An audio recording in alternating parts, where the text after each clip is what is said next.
jarang sekali diperlihatkan profesi ini gitu kan, karena dulu profesi ini sangat memang tertutup, bahkan untuk berbicara di tempat umum ataupun kepada masyarakat itu sangat dibatasi zaman dulu. Tapi kalau sekarang memang diharuskan memperkenalkan, makanya ada istilah kalau sekarang tuh jauhi hukuman, kenali hukumannya. Nah, itulah ini untuk bahasanya pendidikan hukum sejak dini.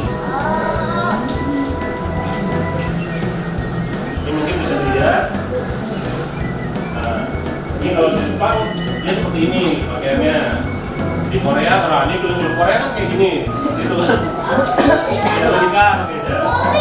Nah, kenapa kok di Indonesia masih seperti ini? Karena dulu sejarahnya tidak lepas dari ada namanya jaksa militer. Nah, zaman dulu karena banyak dari puncak pemimpinnya itu Kejaksaan Agung itu jaksa agung itu latar belakang dia dari jaksa militer, akhirnya masih menggunakan pakaian seragam. Beda dengan negara-negara yang sudah memakai jas. Tapi juga sekarang sudah melalui beberapa perubahan juga ada kita membawahi bidang perdata. Jadi untuk kejaksaan apa aja sih? Ada bidang pidananya ada 3, pidana umum, pidana militer, sama pidana khusus. Ya kan? Apa sih itu pidana? Pidana itu yang bagian gampangnya gini deh, hal-hal kriminalitas atau kejahatan yang masukinnya di bui. Nah itu pidana. Kemudian ada bidang perdata. Nah, perdata yang sekarang jaksa sedangkan pengacara negara, istilahnya itu yang pakai jas. Jadi dia pakai kemeja, pakai jas, kayak pegawai bank dengan atau karyawan swasta. Dia seperti itu. Yang mana Jaksa Agung Sanidya Burhanuddin adalah pemegang estafet Jaksa Agung yang ke-25. Dan dalam menjalankan tugasnya, Jaksa Agung dibantu oleh Wakil Jaksa Agung dan 9 Jaksa Agung muda yang terdiri dari Jambin, Jamintel, Jampitsus, Jamdapun, Jampidum, Jamwas, Jampitmil, dan Kabandiklat.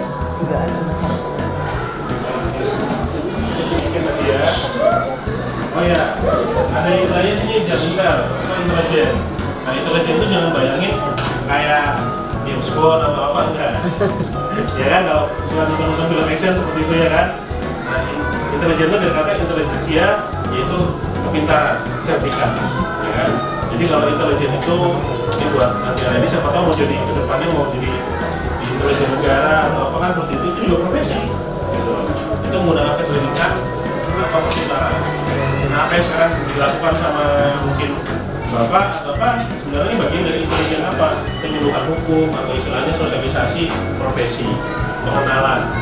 Jadi mengenalkan hukum sejak dini. Makanya tadi istilahnya kenali hukuman, jauhi hukuman. Ya.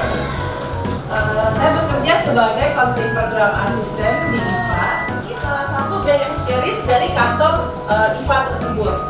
Jadi kita datang ke daerah-daerah pelosok untuk memberikan edukasi bagaimana terorganisir misalnya lahan pertanian yang baik, lalu proses-proses menanam, proses-proses memanen. Jadi kita memberikan edukasi terutama untuk orang-orang di dalam pedalaman seperti ini. Jadi standarnya IFAT adalah bekerja untuk orang desa. Adalah kita mau investasi di orang-orang di desa yang memang kurang edukasi nih. Kita dari pemerintah itu kurang pendanaan atau kurang juga bantuan karena mengingat mungkin ada terbatasnya anggaran pemerintah atau misalnya juga kekurangan infrastruktur, bagaimana cara menuju dari pelosok-pelosok tersebut. Tenaga kesehatan tuh apa aja sih? Gak cuma dokter tenaga kesehatan. Ada banyak. Dokter juga gak cuma dokter hukum. Ada dokter gigi, dokter hewan, dokter spesialis, ada perawat juga, ada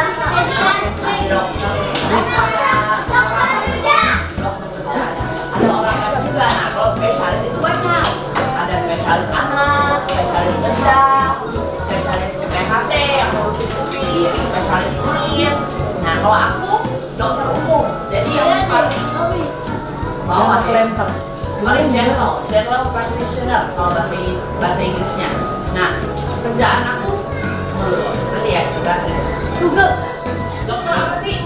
Orang yang dengan keilmuannya berusaha menyembuhkan orang sakit, tapi tidak berusaha menyembuhkan doang.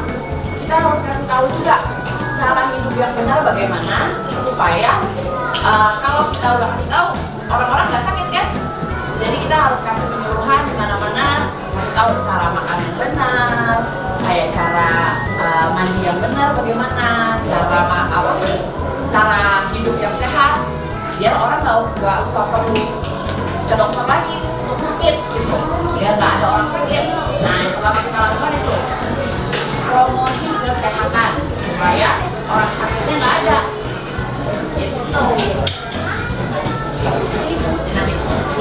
Jadi kalau dokter umum itu kerjanya ngapain? Kalau dokter umum kita lini yang pertama.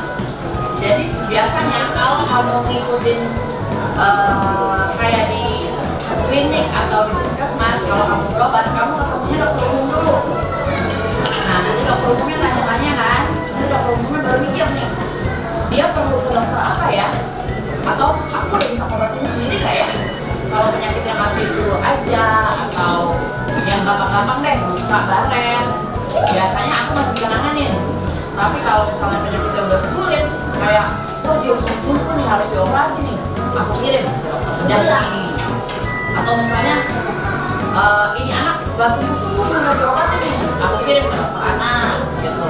Atau yang kulitnya rusak gitu, tapi nggak sembuh-sembuh juga, udah diobatin, aku coba obatin sekali, 2 kali, dia masih nggak sembuh juga, aku kirim juga ke dokter kulit. Nah itu namanya dokter spesialis ya. Tadi siapa yang mau jadi dokter umum? Jangan jadi dokter umum doang, kalau bisa jadi dokter spesialis ya. Nah peralatan dokter apa sih? Nah ini dia, ini yang langsung pakai peralatannya sebenarnya cuma gigi. Ini ya bawa tas sama buku buat catat gitu ya. Nah itu peralatan yang kita pakai. Yang kita gunakan apa? Nah ini ada yang tahu nggak?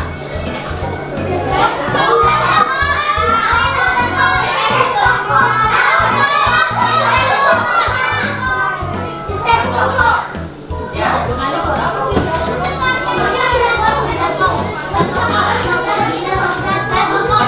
Jadi selain mendengarkan jantung, bisa juga mendengarkan paru-paru. Jadi kalau kamu batuk ke dokter biasanya dengerin kan paru-parunya sebelum napas. Tarik nafas ke dalam, buang nafas. Nah, bisa juga untuk dengerin jantung. Cuman ini cuma sebatas mendengar aja ya. Nah nanti kalau kalian kuliah ada yang kedokteran, kalian tahu kalau suara dengarnya ada. Nah itu artinya apa? Ada airnya kah? Ada udaranya kah? Gitu kan? Suaranya harus bersih. Kalau suaranya nggak bersih, berarti ada yang salah. Nah itu penyakitnya ada. Oh kalau suaranya begini, berarti ada udaranya di dalam. Berarti penyakitnya ini. Berarti obatnya ini. Gitu. Nah cuman kita buat ngobatin, kalau aku ya, aku nggak mau cuma dengerin doang atau nanya-nanya doang. Kita pastiin dulu, kita bisa periksa lab,